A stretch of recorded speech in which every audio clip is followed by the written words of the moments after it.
on a soft blue evening, when the roofs of the town wore a gentle dusting of twilight, and the birds tucked their songs into the hedges, a quiet story unfolded. The narrator, unseen, patient, spoke the way lamplight speaks to a windowsill, with warmth, with care, with nothing sharp at the edges. Tonight the tale would travel by balloon and by breath, by cloud and by calm. It would carry two friends to the hush between the winds, and bring back names that felt like pillows. Before anything else, the evening offered a greeting to the listener, tender as the wool of a favorite scarf. The greeting drifted through the room the listener inhabited, moving like slow water over smooth stones. There was no hurry, no task, only the small human ritual of settling in. The listener, like a shore that welcomes the tide, allowed breath to arrive and leave. In the story, the narrator watched and described. As the listener breathed in, the rib cage lifted, a light, quiet rise, then a gentle pause, just long enough to notice soft floating, the kind of pause a feather makes before it finishes falling. And the exhale, longer, slower, like a curtain pulled with two fingers, like the hush of a distant sea in a shell held to the ear. In this town, small, cobbled, affectionate, two friends had made a plan so gentle it seemed to purr. Their names were Iris and Rowan. Iris kept a little studio above a bookbindery where she stitched blank journals and painted thin watercolor skies that dried into calmness. Rowan baked bread at dawn, the kind that carried silence inside its steam. By afternoon, he measured weather for the day's end, jotting numbers in a worn notebook, the corners softened by thumb and time. Together, Iris and Rowan had been mapping the clouds above their town, not in a meteorology that predicted and warned, not in a way of thresholds and alarms, but in a kinder practice. They collected softness. They tracked the moods of the sky, how some afternoons wore the pale veil of linen, how certain mornings layered wool upon wool, how nights sometimes kept a shawl of silver for those who look up while walking home. They named shapes that the textbooks never mentioned: pillow fall, hearth veil, blue hush. The language was not to prove a point, it was to cradle a feeling. Their greatest wish, held for months like a cup of warm tea cupped between both palms, was to find a thing Iris had once heard from a traveling knitter who traded patterns for stories: a bay of silence in the sky, Somewhere, said the knitter, the wind folded back on itself, creating a bright, still pocket where sound learned to rest. The thought alone was soothing. A bay, not of water, but of quiet. A quiet with shape. A quiet with shorelines of pale light. They would go by hot air balloon, of course. The balloon was old, loved, and respectfully maintained. Its wicker basket had the polished look that comes from many careful hands. A ribbon of indigo fabric circled the envelope, stitched by Iris in tiny, even lines. Rowan had named the balloon Quiet Compass. Iris had painted a small silver compass rose on the basket side, the point softened as if smoothed by years of gentle pointing. They chose a night the sky assured would stay kind. The forecast for those who wanted such words was fair. But Iris and Rowan also read the sycamore leaves, the shop signs, the thin curl of chimney smoke. The town smelled of warm bread, old paper, lavender soap. Lamps nudged yellow upon windows.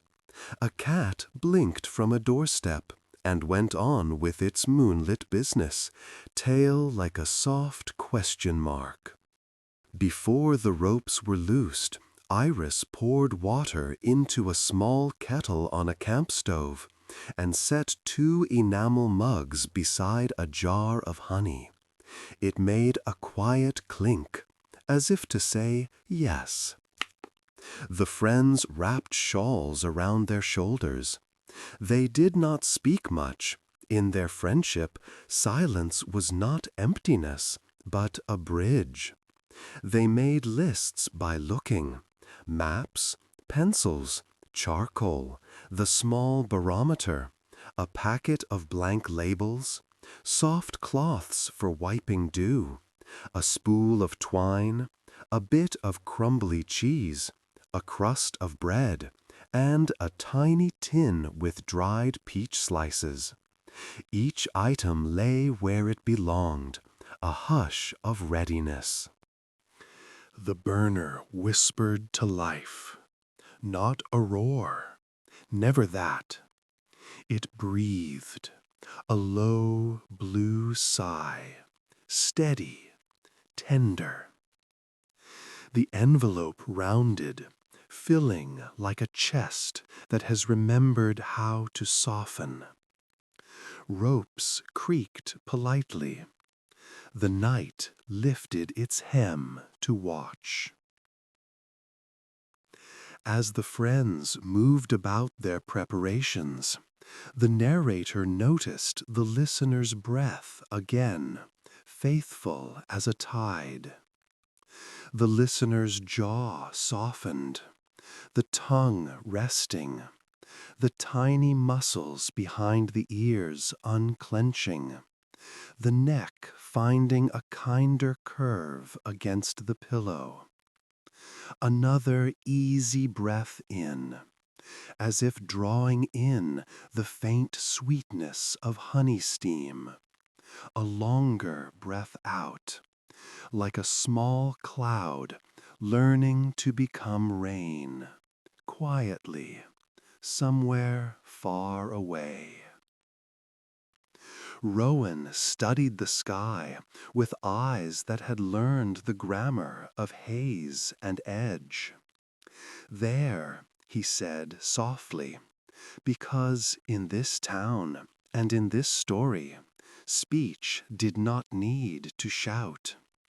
His finger drew a line through the air, tracing a broken pathway of glow, wisps of cloud, aligned like stepping stones. Iris nodded. She read it the same way, with the same calm certainty. Not that they knew more than anyone else, only that they knew how to wait, how to look, until watching become a restful act. They lifted, not like a release, but like a thought that had found its next calm idea. The ground untied itself from them with fond reluctance. A small breeze tasted the edges of their shawls and went on. The town gathered below into a neat kindness, lanes resting like sleeping cats, rooftops stitched to one another by threads of warm light, the river stacking moon upon moon where it bent. Even the old church bell, quiet now, seemed to hold a promise low in its bronze throat. When you return, I will sound like home.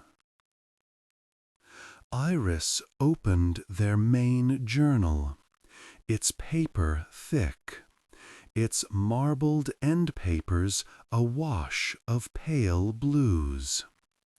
On the title page she had written in tiny, careful script, "Cloud Balloon Journey, a Quiet Atlas." Beneath, in a softer hand, Rowan had added, "We map what calms." Tonight they would gather names and leave numbers to the sleep of instruments. They would measure the way a pause feels between the ribs. They were both adults who had learned over the years that life sometimes held storms that did not ask permission. They had both learned also that there were coves, eddies, and hearths in the world if one tended to them. In their balloon they carried the intention that had made their friendship. Not conquest, not speed, only the practice of care. The burner breathed again, quiet as a lullaby, trying on its first note. Above, the envelope wore dusk like a shawl. Below, in the dim basket, a small lantern pooled amber on maps and knuckles and the wood grain of a pencil. On the horizon, far away, very faint, there was a paler band where night kept a seam of leftover day, a seam that could be unstitched with patience. The narrator offered a picture of the listener now, lying there, neck warm, shoulders heavier in a good way, a comfortable gravity. Perhaps there was a blanket, or the memory of one. Perhaps there was the small pleasure of knowing that the tasks of the day had passed like a shoreline in a window, and the present moment, this one here, held only the task of resting. The listener's breath found a steady count, like the swing of the balloon's tether before release. In for 4, rest in the softness. Out for 6, a little longer, like a thread being smoothed. If the mind tugged at a stray thought, the thought became a cloud with a quiet name and drifted to the margin of the page. Iris labeled a smudge of cirrus with her own word, feather quiet. Rowan added below it, teacup brim.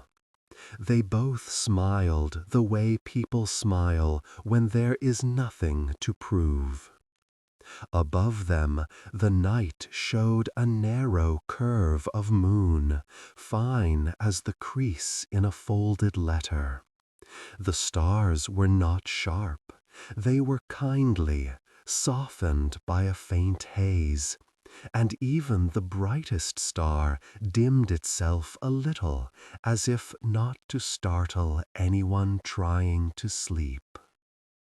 Of course, their goal waited somewhere farther on, the rumored bay where sound rests, and silence has a shoreline one can trace with a fingertip. Iris imagined it as a pale inlet in a wide sky, its edges stitched with threads of light that quivered like gossamer.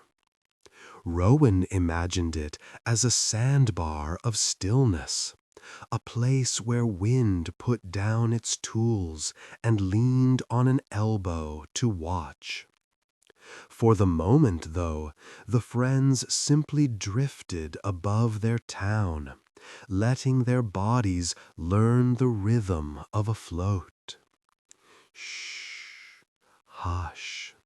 The world would tilt toward them in goodwill soon. Rowan adjusted the lantern. Light lapped gently at Iris's sleeve. They both looked down to the town that had become a blanket, and up to the sky that had become a book. The pages turned without noise. Somewhere a night bird wrote a small comma into the air and tucked it in its beak. Far below, a dog moved from one dream to another. All was unhurried. In this beginning, as the balloon hovered loose but faithful above hearth-warm streets, the narrator tucked the listener in with words, a soft listing of comforts, the worn wicker under Rowan's hand, the faint beeswax scent rising from Iris's journal, the whispering burner, the forgiving night. Nothing would jar. If a thought arrived, the story would cradle it, wrap it in a shawl, and set it down in a basket later. For now, the friends floated, ready to map what most people only feel and cannot say.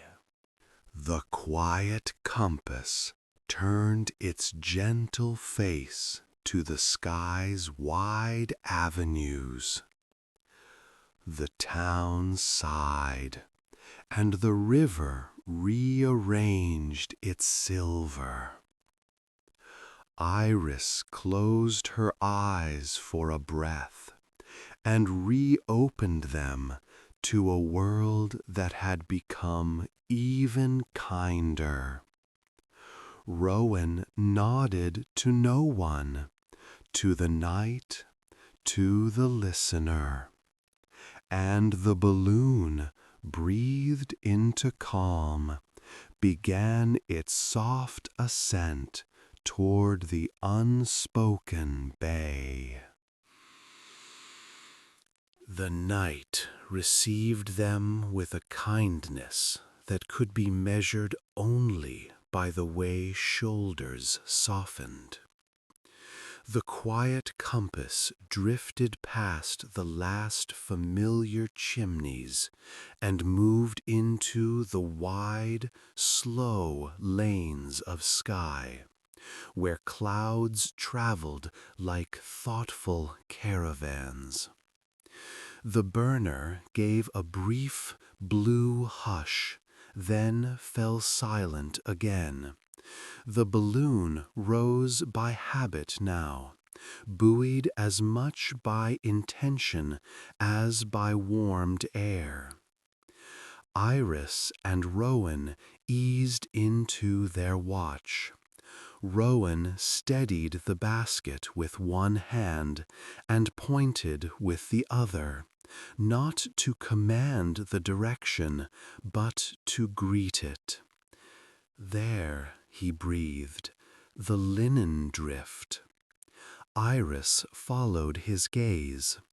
A long ribbon of cloud lay thin and even, as if ironed by the day's last light. She wrote on a square of label, "Linen drift, eastward, calm," and pressed it onto the margin of the page. The pen made a tiny against the paper, like a bee in its last garden of the season. Below them, fields turned to abstract patches, charcoal hedges, pewter furrows, pools of night where ponds kept quiet counsel with frogs. The river widened, then folded, then widened again, practicing its silver handwriting across the dark. On the horizon, a line of hills slept like gentle, oversized cats, not guarding so much as purring the edge between land and sky. They floated into a region where clouds belonged to the hush of breath. These were not show clouds with theatrical edges. These were the quieter cousins, the ones that carry lullabies on their backs. Iris leaned on the rim, shawl close, eyes kind. "Feather quiet again," she whispered, and labeled a tuft that looked like the exhale of a dandelion wish. Rowan added a note beneath, "Smells like cooled tea." In the lantern's domestic light, the journal became a hearth. They worked slowly, the way one shells peas on a porch in summer. Click, pause, click, pause. Each name asked not to be rushed. Window poultice, dormouse nap, blue hush, second weaving. The map filled with soft syllables that, when read aloud, stitched a blanket across the page. A faint patter arrived, not weather, not truly. It was the sound of their own breaths finding the same measure, of thoughts landing and then lying down. Somewhere far below, rain touched a distant pasture like fingertips on a snare drum's skin, and then forgot to continue. The balloon rocked once, as if agreeing that this was the correct tempo for such a night. Rowan took out the small barometer, not to argue with the sky, but to add a footnote. The needle hovered in a contented space. He set it aside, reached for the small tin, and offered Iris a dried peach slice. The fruit bent like a crescent moon between her fingers. She smiled, then placed another label on the page. Candle and Moon, tasting of orchard memory. They ate in quiet. On exhale, the air smelled faintly of summer kitchens and wood. After some time, unmeasured because clocks were not discouraged here, only gently ignored, their path began to brighten. It was not dawn, not yet. It was a sort of inner light, a clarity that spread through the fabric of the night, as if someone had rinsed the sky and left it to drip in starlight. The clouds ahead arranged themselves into a soft crescent, a harbor shape, the curve of an arm resting on a cushion. The burner breathed once, then went shy. The wind, if that was the word, put its finger to its lips. Iris felt it first, in the tiny muscles near her temples, the kind that tense in crowded rooms and loosen in libraries. The tightness unwove, a feeling of held breath released, not with a gasp, but with a contented Rowan felt it as a weight setting itself down where it belonged, like a coat returned to its peg. Even the journal's paper seemed quieter in their hands. "This may be the shore," Rowan said, barely above silence. Iris nodded. The bay of silence wore no signs, no pronouncements. It announced itself by the way inside spaces cleared. They approached slowly, because in such places arrival is a kind of listening. The cloud curve made a cup, and within it the air thinned of currents. Not still as in empty, still it is settled, the kind of quiet where a thought can safely fold its wings. The balloon drifted into that cup and found a balance, a gentle center. A small tremor, no more than a leaf letting go, moved through the basket and vanished. What does a bay of silence in the sky sound like? It sounds like your breath when you have nothing more to do. It sounds like the pause after someone says your name kindly. It sounds like the river in deep winter, thinking its long thoughts under the ice. It is not a lack, it is a presence, the presence of rest. Iris set her pencil down, surprised by the emotion of that ease. She looked at Rowan.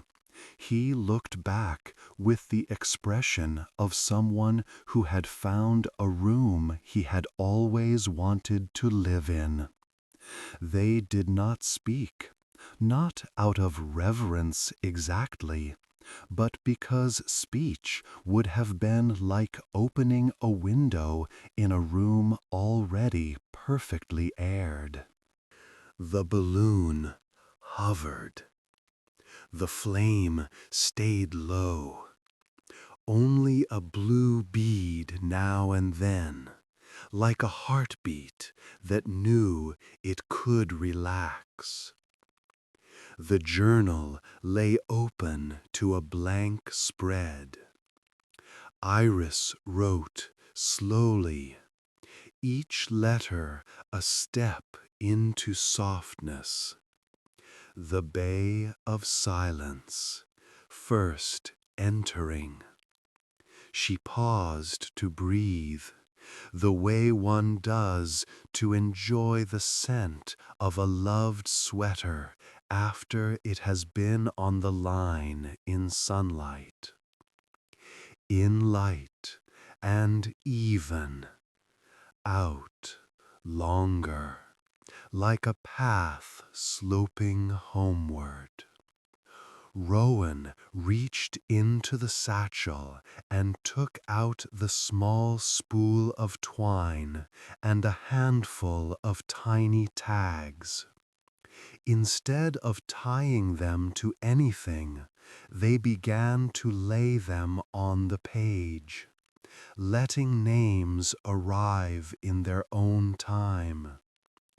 Tide nothing, cup of still, wind's hammock, ear's meadow.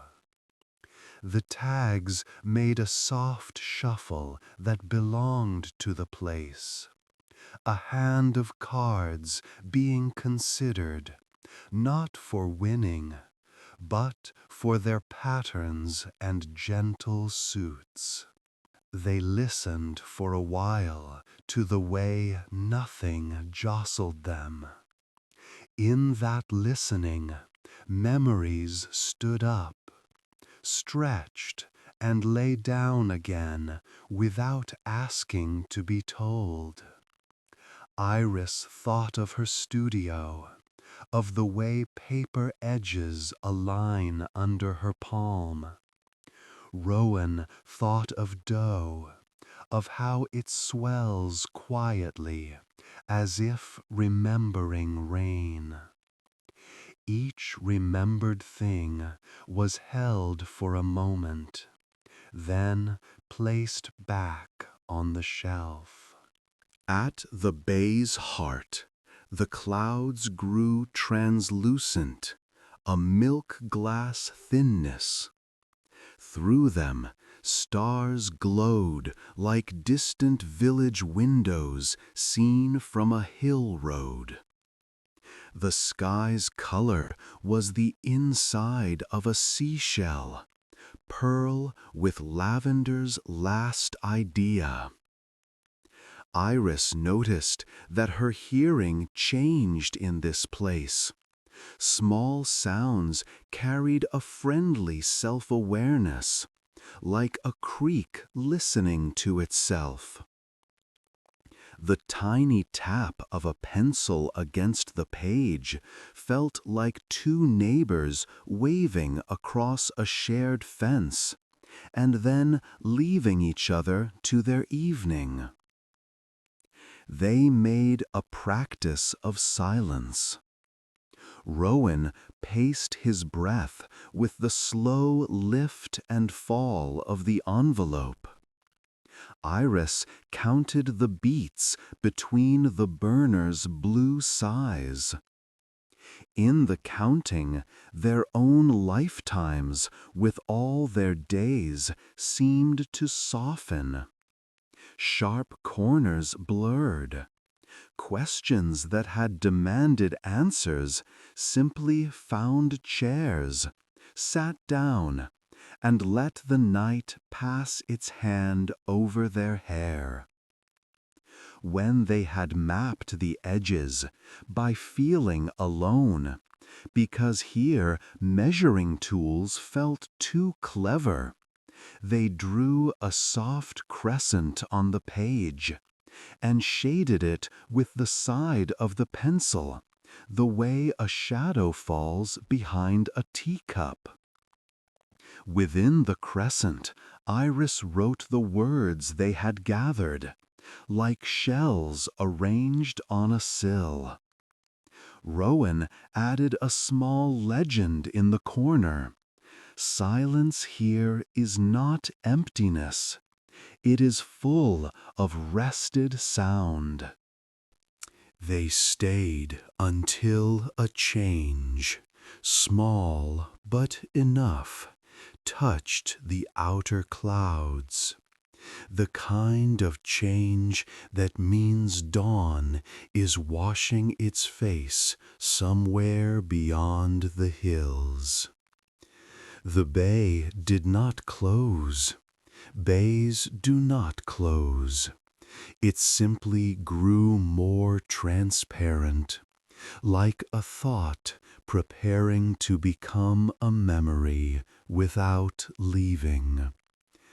Iris and Rowan looked once more at the soft curve around them, gratitude rounding their breath. "Thank you," Rowan whispered, not to claim, but to acknowledge. Iris put a fingertip to the page, then lifted it away, as if blessing the ink. They eased the burner up a fraction. The flame answered with a contented hoof, no louder than a mother's shh. The balloon rose slightly. Then, with a sigh of wicker and twine, drifted back into the faintest of moving air, the kind of motion that does not erase quiet, but escorts it like a friend walking you home. Behind them the bay held, the way kindness holds in a person even after the room is empty. On their way out, they named the inlets that led toward and away from the bay. Ear's Path, the pause between pages, Sleeper's Porch. Each name was an invitation to anyone who might read their atlas and find a small harbor in their own chest. "Shall we bring it back?" Iris asked, not turning her head. Rowan understood. Not the place itself. Places stay where they are, but the practice of it, the way to arrive, the way to breathe with it. "We will," he said, "in stories, in names that feel like blankets." They adjusted the lantern and tucked the journal under a fold of the shawl as the horizon wrote its first pale sentence of morning. Below, the river lifted a brighter silver.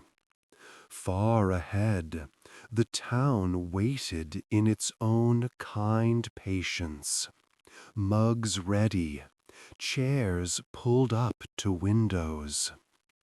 The quiet compass turned, its path as unhurried as a lullaby's last verse, and began the gentle voyage home, with the bays quiet folded into their pockets like handkerchiefs of light.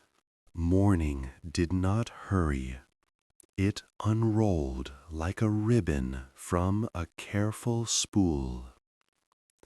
The quiet compass drifted along the sky's pale edge, carrying silence the way a pocket carries a folded note.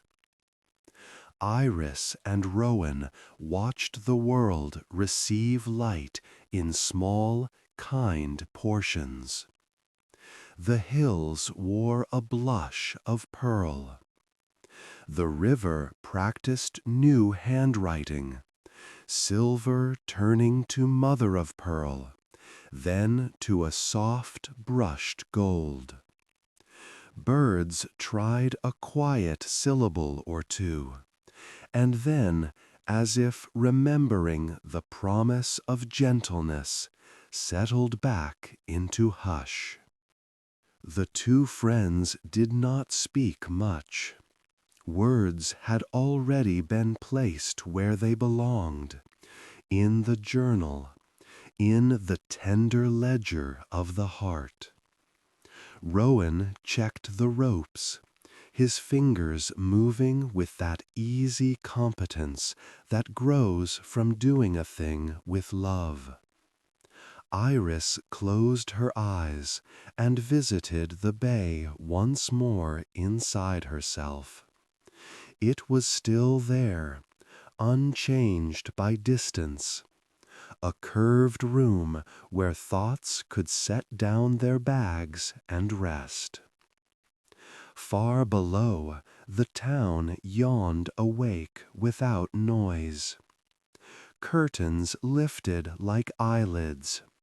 Chimneys put up a first curl of morning breath. Somewhere water met a basin with a polite tap. The bakery's door sighed open to the day. The scent of bread rose in a warm, invisible shawl and reached the balloon like a welcome home. Rowan smiled without looking down. He could read this aroma as well as any map. Nearly there, he murmured. They began their slow descent, a practice without drama. The burner answered in soft blue. Wicker creaked the way an old chair agrees with a familiar weight. Iris folded the shawl at her shoulders and tucked the journal into a satchel as if nesting a sleeping creature. Each motion was deliberate, unhurried. In their bodies they carried the bay's lesson, how to move as if sound were sitting beside you, eyes closed, trusting you not to startle it. The landing meadow appeared like a memory remembered in the correct order. Pale grass, a fence with one missing slat, the stump that looked like a sleeping turtle. A light dew lay across the field, making every low thing glow as if lit from within. Rowan tugged the line. The envelope answered with a calm lowering. The basket touched earth with a gentle a soft bounce, and then a satisfied rest. The friends breathed out together, as if setting a box on a shelf and patting it once with affection. They stayed still for a moment, honoring the simple success of down. How good the ground can feel after the sky. Iris pressed her hand to the basket's rim. "Thank you," she said to the balloon, to the night, to the silence that had lent itself. Rowan stroked the wicker. The morning made a quiet promise around them, the way a room promises breakfast. They packed with the same care as their ascent. Ropes coiled into soft spirals. Fabric folded like a quilt that remembers many winters. The lantern, now unlit, clicked once as its metal cooled. From the satchel came the envelopes of labels and the journal, edges faintly ruffled by the high air. They lifted the bundle together.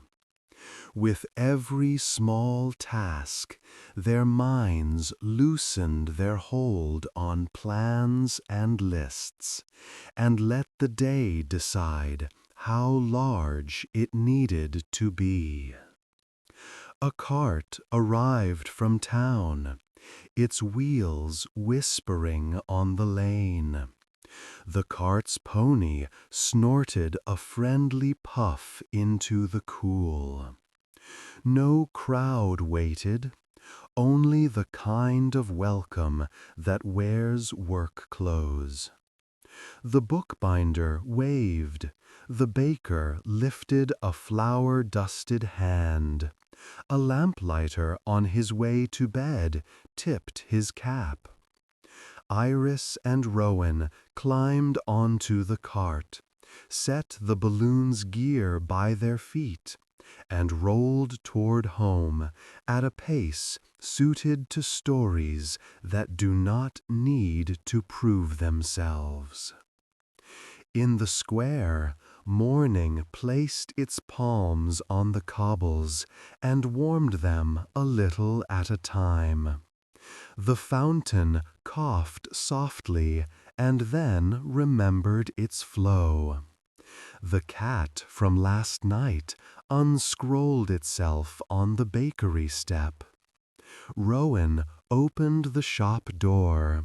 Warm air met them like a gentle embrace. Iris set the journal on a wooden table by the front window, as if laying down a blanket for a nap. The bell above the door gave a small, kind ding, then rested again. They brewed tea. Honey slid from the spoon like slow sunlight. Steam rose with a friendly hush. They didn't speak while the first sips mapped their throats and reminded their chests how to feel roomy. Iris unsnapped a pen. Rowan brought a small plate with 2 slices of the morning loaf, butter soft enough to listen. Somewhere in the alley, a short cloud passed and let go of 3 or 4 drops, as if practicing. Then the town gathered by 2s and 3s. The seamstress with her measuring tape like a ribbon around her neck. The postman hiding a grin in his mustache.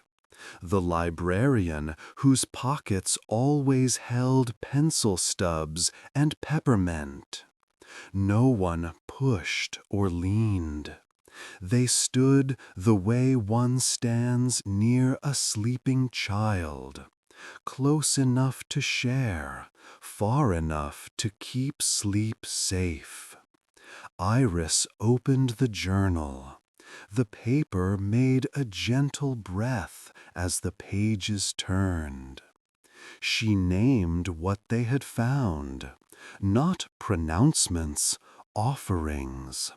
Linen drift, feather quiet, candle end moon, blue hush, second weaving.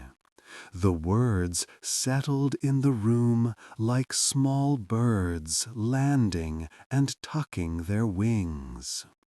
Rowan pointed to the crescent he had shaded, that harbor in the sky. "We found a bay," he said, "and it didn't ask to be owned. We brought back a way to arrive." Eyes softened, shoulders let go. The librarian closed her eyes for 3 beats, and then exhaled longer than she inhaled. People tried the names on their tongues, felt them melt there, sweet and calm. Some wrote them on scraps to take home, to stick inside cupboard doors or in coat pockets, talismans for busy afternoons. Iris gave instructions so simple they were almost already known. When you need it, she said, invite the hush in this way. 4 gentle counts in, a small pause like the soft of a thumb. 6 soft counts out. Think of a curve, a harbor, a place where wind curls up and naps. The postman nodded with the gravity one gives to a recipe that has fed many winters. The baker closed his eyes and stood as if listening to the dough rise. Even the cat, having inspected the doorway and approved, curled itself into a comma on the mat and made a sound like a tiny kettle ready to pour. In time, the square thinned to ordinary footsteps. People returned to their hours, carrying the bay in their pockets. Iris tidied the table with the carefulness that says, "This matters to me." Rowan wrapped the bread and set a slice aside for the lamplighter when he woke. Outside, the day brightened, but not in a way that asked for speed. The sky kept a hint of pearl at its edges, a faint reminder of the room it had lent them. And now, dear listener, yes, you who have followed this balloon through the soft lanes of night, the story draws close, like a chair drawn nearer a hearth.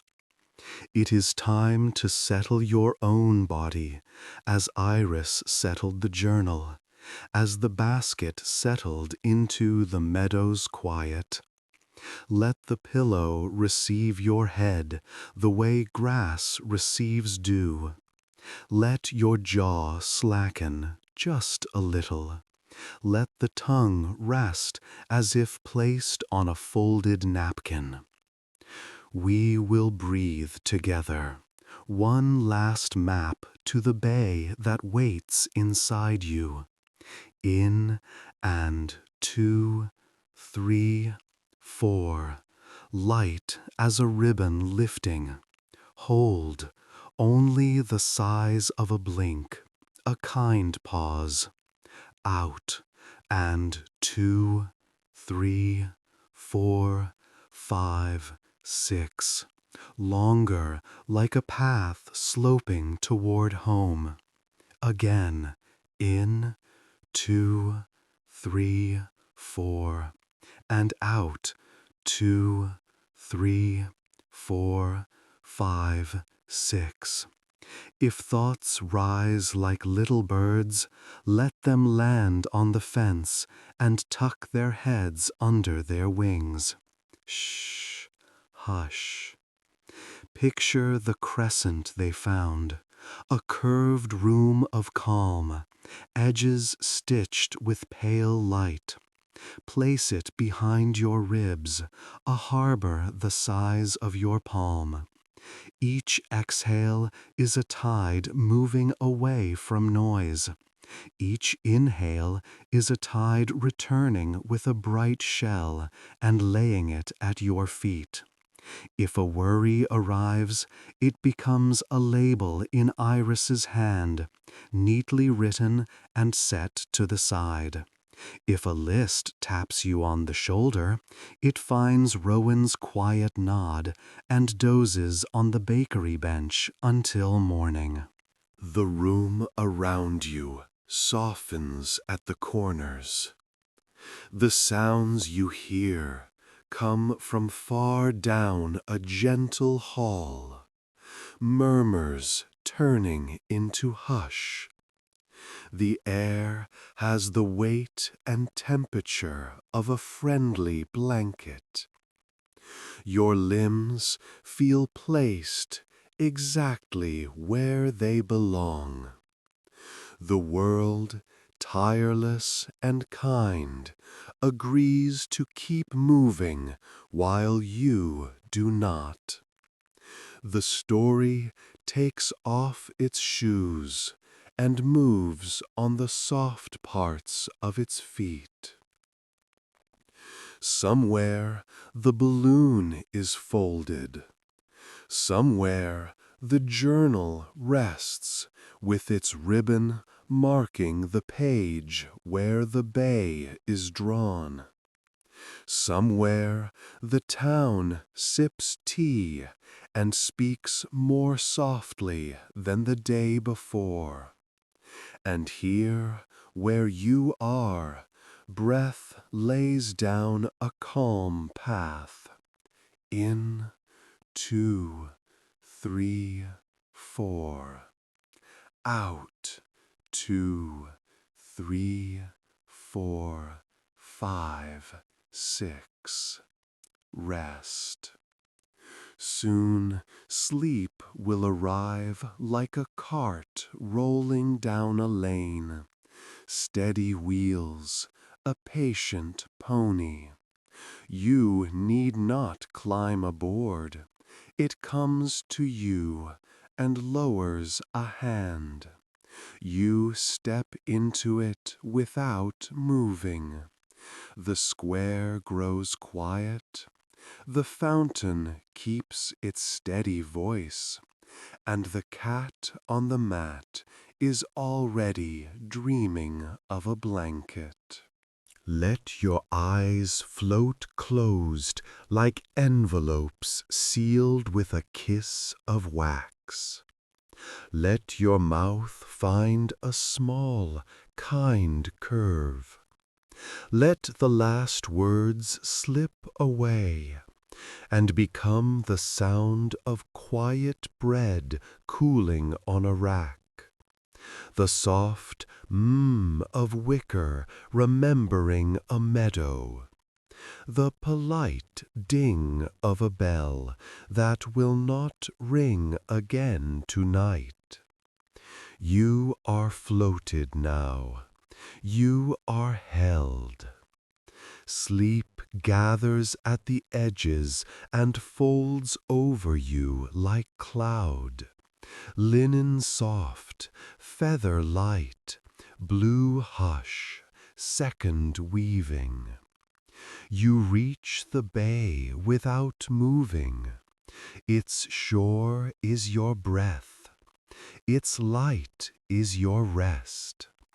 And the town, and the sky, and the friends who mapped it keep watch while you drift, and drift, and drift.